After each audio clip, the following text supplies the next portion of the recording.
guys, may nagtatampo sa akin araw na to guys. So ito po yung nagtatampo sa akin, kasama ko po. So ay win natin guys.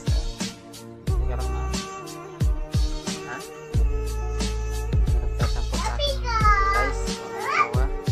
So ay win na lang natin guys. Kahit sa paano guys, ibalik yung pagmamahal niya sa akin dahil